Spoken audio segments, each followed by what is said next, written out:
Hi, and welcome to this, what we are tentatively calling a Infinity Data Burst. And in this video, we are going to be having a look at Stormsroud's new themed board. We're going to have a look at Ogre's SioCast, because you're the only one who's actually built and painted it. So we'll see how you got on with that.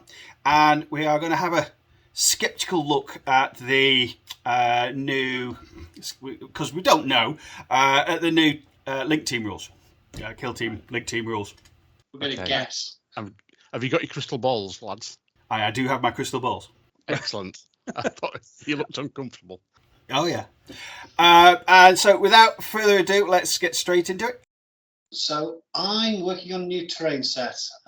It's going to be an asteroid mining or a moon mining board, so to match the basic style that I did for my nomads. So I've ordered a new mat. It's somewhere. It's not here yet, but I have been making good progress on the terrain. Is it the asteroid gaming map? It is the asteroid one because it was nice and neutral and grey, and it fitted. But I've finished. So I built a bunch of hills, which are just polystyrene, and then a whole bunch of those bark tiles just glued on to them with some hot glue, and then wood filler to sort of smooth off the edges and give it that look. And they've come out all right. I've got them on. There's some pictures which hopefully will be getting shown now, just showing the board density. It's amazing how weird a board looks without a mat.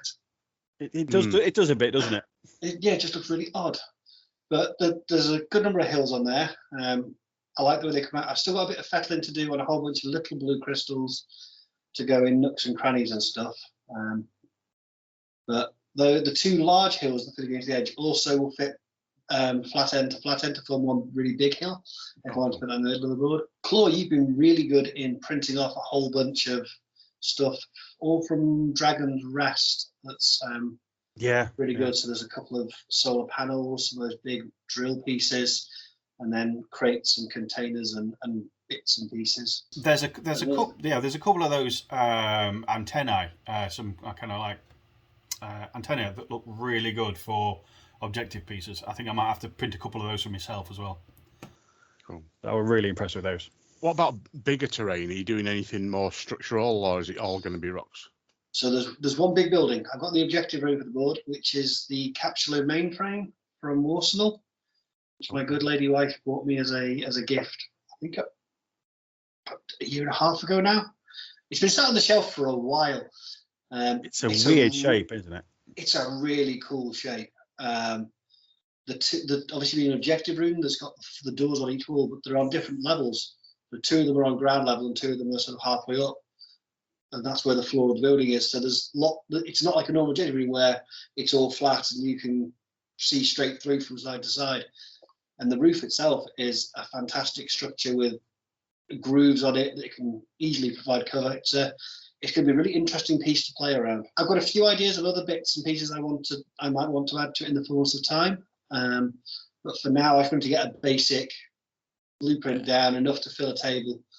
As I said, I've still got quite a lot of fettling to do. So I've got a whole bunch of crystals that Claude printed off for me in blue, so I don't have to paint them.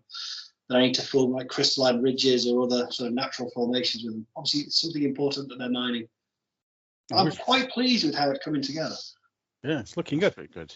I'm looking forward to playing on that one. Are you going to make any little areas of like special terrain with special terrain rules or anything, or is that something to add on later? I had a few ideas, but I haven't settled on anything yet. Okay. Because I want to get the basic sort of backbone down, so I can actually get it on a table and play it. Yeah. And then decide what else it needs. That's how I usually do my terrain sets. Is that I'm starting with this. Is that enough to fill a table? Can I get a good game out of it? Yes, great. Excellent. Right, now what evil things can I do to make all of my games really awkward? Okay, so Ogre, you've been playing with some SioCast. Well, I have. So obviously, the first thing that came out was the Vostok Nomad thing. Yes. Remote, that's the word I was looking for. Yeah. So we've all bought one of those, haven't we? We all bought one, but there's not many people actually painted them. I've seen a couple stuck together. But bizarrely, the first remote that I stuck together was actually one of the Zon bots that came in the new pack. So almost like starting small and then getting bigger. So I quite like the material, to be honest. That I think it's like maybe a resin model, something like that we've used before. Yeah. So you have to be much more gentle, when you're filing it or scraping it or the reports. Yeah, the reports that I've heard back are that when you're filing it, it kind of feathers a little bit. Or I think if you file it with like a quite aggressive file, then yes, you would have feathery stuff. But you can kind of just get a damp cloth or good old give it a bit of a lick, and get rid of that kind of that thing. But you're going to damage the surface a little bit, so it won't be quite as smooth. So I feel obliged to say that we do not advocate licking your models. No. Well, it's a bit like we all do it. Licking brushes, though. We all lick the brushes, though, don't we? I don't know. I can honestly say I don't think I've ever licked any of my models. I've licked the brushes to clean the brushes occasionally, but I've never licked any of my models. I was doing it purely for scientific purposes. For a full report, yeah. Yeah, what does it taste like? Well, strawberry. So I think what I used was a scalpel, a brand new scalpel blade.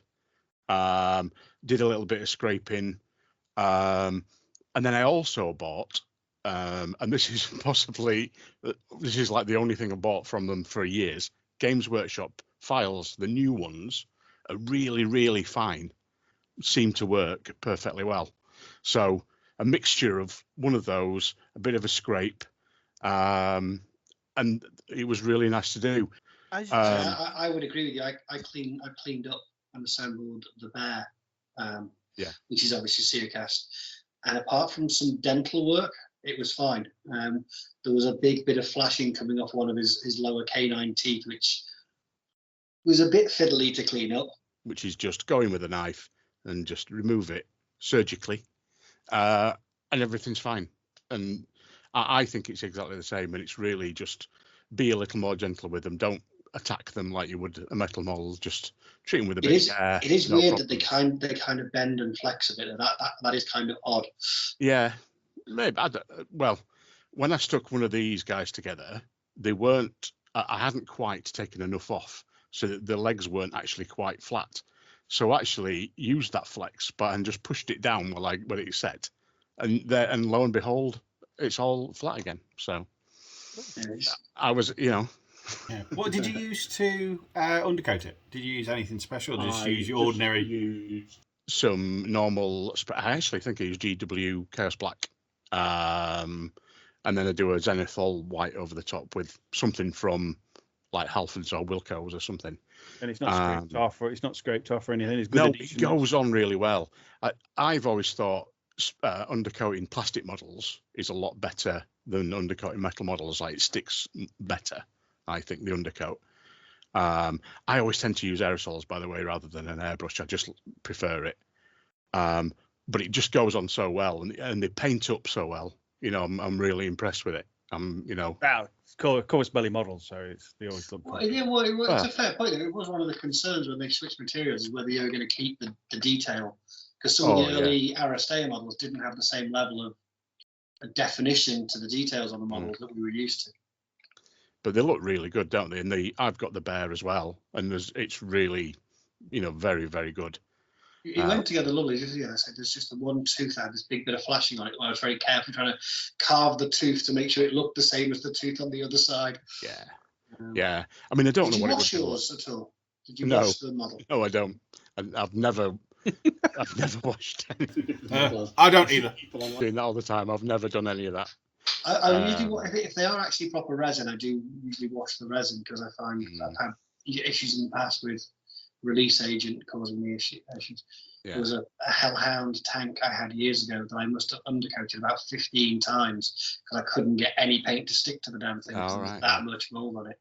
Maybe you should have licked it. That would have been the. Maybe I should have licked it. That's where I went wrong. Cool. So there you go. So I really like it. and I have no issues with it whatsoever. Because I've got one that's still in the box in my pile of opportunity, as we call it, Fast Panda. Got to have a pile of opportunity. Okay, so let's have a little bit of speculation and guesswork. Okay. And the thing is, if we kind of guess right, we can come back to the video. So I'm in tune with CORVUS BELLI. You see.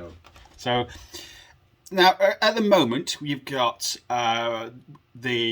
essentially the same rules as N3, yeah. And you've got your duo, you've got the Harris, you've got a core, and you've got Marcos. Come on. Yeah, then. Yeah. And Triad before we get to and Triad, yeah, which you got to be special. And with those different levels, the different amount of members of the units give you different options. So you've got duo, you can move together, and that's pretty much it. When you've got 3 of you guys, you've got extra burst. Yeah, I'm getting a nod from the people who know. Yeah. And so on and so I'm forth. just going to wait for him to make a mistake and then, point and laugh. Stop now. You can read the. Now, what I would like to see, and this is my kind of like guess, pluck out the wall. I think most of it's going to stay very similar to how they've done it now, but I think they're going to get rid of duo. I think they're going to get rid of Harris. I think they're going to get rid of core, and you're just going to have one fire team. Well, however many people are going to be in it, you're just going to have the one, because they are very powerful in a game. Because I very rarely take vanilla armies anymore, because I want to take 1, maybe 2 fire teams. I want to take a Harris, I want to take a core. Because I like to take the higher value models, so I'm about 10 orders per turn. So I want to make those orders go as far as I can. So I might take a Harris, I might take a core in the same army. As I've played U2 before, that I'll have both in there. And I think that's a very powerful thing. And I think they might kind of like be turning it down a bit. So you've got 1 specialist team in your army, which would make sense. And you've still got, you can have 2 that just works as a duo. You can have 3 that works as a Harris. You can have 4, 5. So you can only have 1 group. So no more multiple groups in your army. And I think for me, I think that would be better.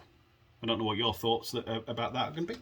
I'd not thought about that at all. I'm not sure they're going to go that direction personally. That would be going backwards more towards N2. Yeah. When Sectorials basically had 1 fire team and Harry's was they did. very, very rare. And that's why when they first came out, Steel Phalanx was so powerful, because they could have all the Tarkos fire teams. They were the only faction at the time that could have multiple fire teams, what made them so manoeuvrable and such a pain to deal with, discounting -6 to hit. See, for me, I was thinking about it in a bigger thing, in that what they're trying to do is simplify it, isn't it, and make it easier for people to understand. So I was thinking the 2 bits for me, I don't know why I'm holding up 3 fingers when I'm saying 2 bits, but the 2 bits are how the linked teams are constructed and what's in them, and then the special rules, particularly Sixth Sense, which we all forget. Yes, we do. So many comments of us forgetting. Yeah, are they going to get rid of Sixth Sense? Possibly, because everybody forgets it's there anyway. And how are they going to change it, like making up the fire teams? So are they going to do? I was thinking everybody that's core can be put together in a core, and everybody who's got Harris can be put together in a Harris, and it doesn't matter who they are and where they're from. It will just be, to me, that would be easier. So then you don't have wild cards and or whatever. You just have their rule just says core or Harris, so they can be in a core or a Harris. That was I just thought that would simplify it a lot, because at the moment you do get there's some armies have got all sorts of weird and wonderful combinations that you can have, and you kind of look at them on the table and you go, is that legal or not? I don't really know. But it's I'll just kind of accept it. if it's all core, then it's fine. They're all in there. I don't know. What do you think to that? That was just for a bit of speculation. Because you can look down at the army builder and you say, okay, I'm going to have these 3 Fusiliers, and then I can have this FTO bot, and then I can have this wild card, but I can't have that one, and that one, and that one, because that has to go into a different core. So I can't have that one as. Yeah, I can see what you mean. I'm not sure I agree, because if you take away the wild card, you're going to take away a lot of the flexibility that's given new life to a lot of the sectorials. Oh yeah, oh no, I don't mean take it away. I mean, I understand what you're saying, but you can just add them in. So just put it in as Fireteam core as a skill on the program. It would be a big update to Army across the board. I'm not saying it's a good idea. I'm just it's an idea. It would certainly make life easier, but it would also it could also open up the possibility of an unintended consequence of making much more powerful fire teams. So, for example, you could end up having, let's say, Nisseys all have fire team core. You could have a Nissey in a fire team with Fusiliers, which you currently can't do. I don't know. You've got the Kamau in there, haven't you? I mean, what's the difference? That was just an example off the top of my head. I know, but we're going to jump. That would require an awful lot of testing to make sure you balance that, and not suddenly created some horrible, all-powerful beast of a fire team that was going to be an auto-include for that faction at all times. Yeah. I like sectorials. I like the fire team rules. I like the way they work at the moment. I don't think they need a huge change to become more streamlined. I think probably just a change in the wordings. Some of the more corner case examples, like hackers in fire teams and how they react, how fire team react in ARO, who gets to do what.